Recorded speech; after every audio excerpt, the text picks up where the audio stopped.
दोस्तों, यदि आप भी भारत और इंग्लैंड के बीच खेले गए चौथे टेस्ट मैच के पहले दिन का महामुकाबला देखकर बेहद ही खुश हैं तो वीडियो को दिल से लाइक जरूर कीजिएगा।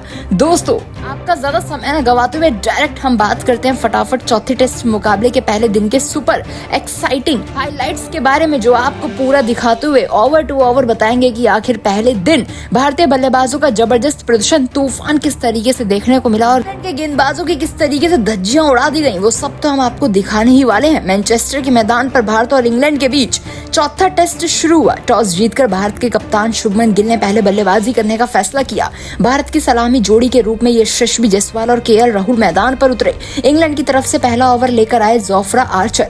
उनके सामने स्ट्राइक पर यशस्वी जायसवाल थे। पहली ही गेंद पर जायसवाल ने आत्मविश्वास दिखाते हुए ऑफ साइड की दिशा में शानदार ड्राइव लगाकर 3 रन बटोर लिए। अगली गेंद पर केएल राहुल ने सिंगल लिया और इस तरह भारत ने पहले ओवर में 4 रन जोड़े। दूसरे ओवर में क्रिस बॉक्स गेंदबाजी करने आते हैं। उनके सामने केएल राहुल ने सावधानी बरतते हुए पहली 2 गेंदों पर डिफेंड किया, लेकिन तीसरी गेंद को ऑफ स्टंप के बाहर खूबसूरती से कवर डाइव करते हुए चौका जड़ दिया। इस ओवर में 5 भारत ने रन जोड़े, तो वहीं 5वें ओवर में जोफ्रा आर्चर ने तेज और उछाल भरी गेंदबाजी की। यशस्वी जायसवाल ने उनकी तीसरी गेंद को मिड ऑन की दिशा में धकेला और तेजी से 2 रन भी पूरे कर लिए। अगली गेंद पर उन्होंने लेग साइड में फ्लिप शॉट खेलकर एक और चौका जड़ दिया और भारत का स्कोर किसी भी विकेट को न गवाते हुए 20 रन पर पहुंच गया। यशस्वी जायसवाल और केएल राहुल दोनों बल्लेबाजी कहां से कर रहे थे, वो पूरी तरह से सेट नजर आ रहे थे। 10वें ओवर में इंग्लैंड के कप्तान बेन स्टोक्स ने ब्रायडन कॉर्स को गेंद सौंपी। कॉर्स ने शानदार लाइन और लेंथ के साथ गेंदबाजी शुरू की,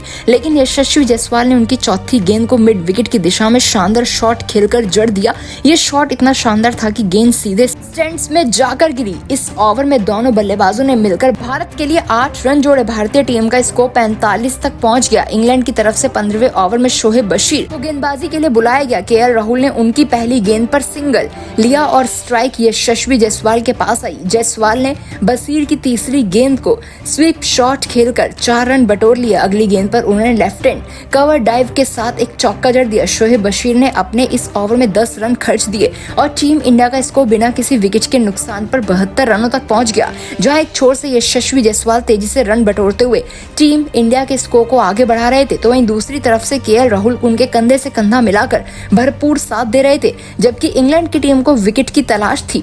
20वें ओवर में क्रिस बॉक्स ने वापसी की कोशिश की, लेकिन केएल राहुल ने उनकी दूसरी गेंद को ऑफ साइड में कट शॉट खेलकर बाउंड्री की ओर तेजी से भेज दिया। गेंद तेजी से बाउंड्री की ओर चल रही थी, लेकिन जैक क्रॉली ने शानदार फील्डिंग करते हुए गेंद को रोक लिया। फिर भी केएल राहुल ने 2 रन पूरे किए। इस ओवर में भारत ने 10 रन बटोर लिए थे।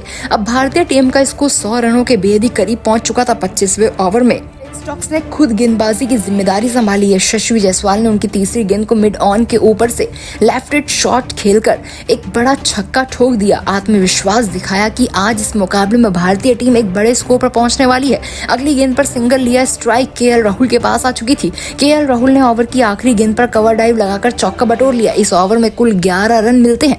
टीम इंडिया का स्कोर 125 रन तक पहुंच गया। इंग्लैंड के कप्तान बेन स्टोक्स ने हर गेंदबाज को आजमा लिया था, लेकिन कोई भी गेंदबाज यशस्वी जायसवाल और केएल राहुल की साझेदारी को तोड़ने में कामयाब नहीं हो पाया। इसीलिए इंग्लैंड के कप्तान बेन स्टोक्स काफी परेशान दिखाई दिए। लंच से ठीक पहले 30वें ओवर में जोफ्रा आर्चर ने खतरनाक गेंदबाजी की। उनकी चौथी गेंद यशस्वी जायसवाल के बल्ले का किनारा लेते हुए विकेट कीपर जेमी स्मिथ के हाथों में चली गई। भारत का पहला बड़ा विकेट गिर चुका था। यशस्वी जायसवाल 62 रन बनाकर पवेलियन लौट गए। 7 चौके और 2 छक्के इस दौरान उनके बल्ले से निकले। इस तरीके से जोफ्रा आर्चर ने राहुल और यशस्वी जायसवाल की साझेदारी को तोड़ दिया। यशस्वी जायसवाल का विकेट गिरने के बाद भारतीय टीम की तरफ से बल्लेबाजी करने के लिए मैदान पर आते हैं साई सुदर्शन। नए बल्लेबाज के तौर पर वे उतरे ही थे। लंच के समय भारत का स्कोर 1 विकेट के नुकसान पर 140 रन था, जिसमें केएल राहुल 55 रन पर नाबाद खेल रहे थे। लंच के बाद खेल शुरू हुआ तो इंग्लैंड के गेंदबाज विकेट की तलाश में थे, लेकिन केएल राहुल और साई सुदर्शन ने साझेदारी से बल्लेबाजी को काफी अच्छे से आगे बढ़ाया। 22वें ओवर में क्रिस बॉक्स गेंदबाजी करने आते हैं। साई सुदर्शन ने उनकी पहली गेंद को मिड ऑन की दिशा में खेलकर सिंगल लिया और अपना खाता खोला। अगली गेंद पर केएल राहुल ने शानदार कवर डाइव के साथ चौका जड़ दिया। इस ओवर में 6 रन आए और भारत का स्कोर 1 विकेट के नुकसान पर 146 रन हो चुका था।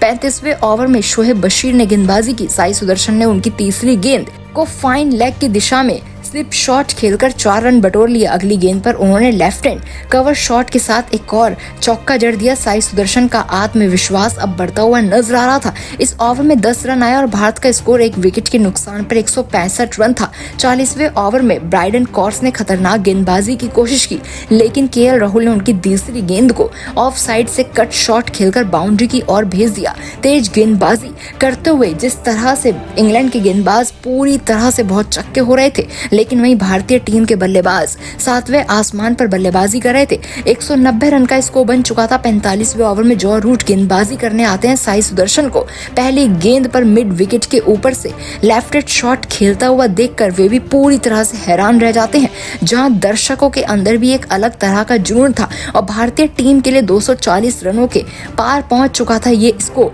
भारतीय टीम ने अभी तक एक ही विकेट गंवाया था। 55वें ओवर में शोएब बशीर ने खतरनाक गेंदबाजी की। उनकी चौथी गेंद पर केएल राहुल ने स्लिप शॉट खेलने की कोशिश की, लेकिन गेंद उनके बल्ले का किनारा लेती हुई विकेट कीपर जेमी स्मिथ के हाथों में चली गई। इस तरीके से भारतीय टीम को दूसरा बड़ा झटका लगता है जब केएल राहुल 119 रन बनाकर आउट होते हैं, जिसमें 9 चौके और 1 छक्का भी शामिल था। केएल राहुल का विकेट गिरने के बाद साई सुदर्शन का साथ देने के लिए कप्तान शुभमन गिल आ चुके थे। 60वें ओवर में ब्राइडन कॉर्स गेंदबाजी करने आते हैं। साई सुदर्शन ने उनकी पहली गेंद को मिड ऑन की दिशा में खेलकर सिंगल लिया। साई सुदर्शन जिस तरह से बल्लेबाजी कर रहे थे, शुभमन गिल भी काफी अच्छा साथ दे रहे थे। इसी एक ओवर में टीम इंडिया का स्कोर अब 270 पर पहुंच चुका था। साई सुदर्शन 78 रन पर पहुंच चुके थे और शुभमन गिल फिलहाल 5 रन बनाकर नाबाद खेल रहे थे।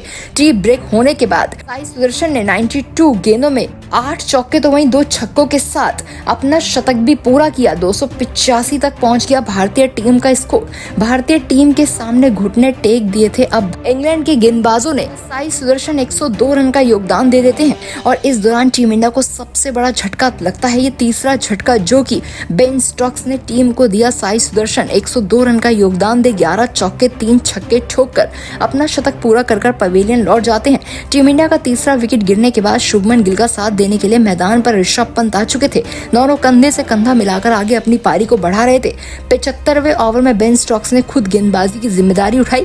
ऋषभ पंत ने पहली गेंद को मिड विकेट के ऊपर से लेफ्ट हैंड शॉट खेलकर जड़ दिया एक बड़ा शॉट। एक शॉट पंत का इस तरीके से आक्रामक होता हुआ नजर आया जिसने स्टैंड्स में मौजूद सभी खिलाड़ियों का विश्वास पंत के ऊपर बढ़ा दिया था। भारतीय टीम का स्कोर 3 विकेट के नुकसान पर 340 रनों पर पहुंच चुका था। 80वें ओवर में शोएब बशीर ने गेंदबाजी की। ऋषभ पंत ने उनकी तीसरी गेंद को रिवर्स स्वीप खेलकर 4 रन बटोर लिया। अगली गेंद पर उन्होंने लेफ्ट हैंड कवर शॉट के साथ जड़ दिया एक बड़ा शॉट। पंत का बल्ला आग उगल रहा था। इस ओवर में 15 रन बटोर चुकी थी भारतीय टीम। भारत का स्कोर 370 रन पहुंच चुका था। 50वें ओवर में ब्राइडन कॉर्स ने गेंदबाजी की कमान संभाली और चौथी गेंद पर शुभमन गिल ने कवर ड्राइव खेलने की कोशिश की, लेकिन गेंद उनके बल्ले का किनारा लेती हुई स्लिप में जॉ रूट खड़े थे इनके हाथों में चली गई। यहाँ शुभमन गिल 73 रन का योगदान दे आउट होते हैं। 90 ओवर के बाद टीम इंडिया के लिए स्कोर तो काफी अच्छा बन चुका है, 413 रनों का। वहीं इस मुकाबले में जहां ऋषभ पंत 68 गेंदों का सामना करते हुए 54 रनों पर नाबाद खेल रहे हैं और काफी अच्छा साथ निभाने के लिए रविंद्र जडेजा 21 रनों पर नाबाद हैं। मुकाबले के दूसरे दिन टीम इंडिया 500 रन तो बनाने वाली है, पूरी तरह से तय है। लेकिन दोस्तों, आप टीम इंडिया के इस खतरनाक प्रदर्शन 413 रन भारतीय टीम ने जोड़ दिए हैं मात्र 3 विकेट के नुकसान पर, इसके लिए क्या कहना चाहेंगे? कमेंट में अपनी राय जरूर बताएं।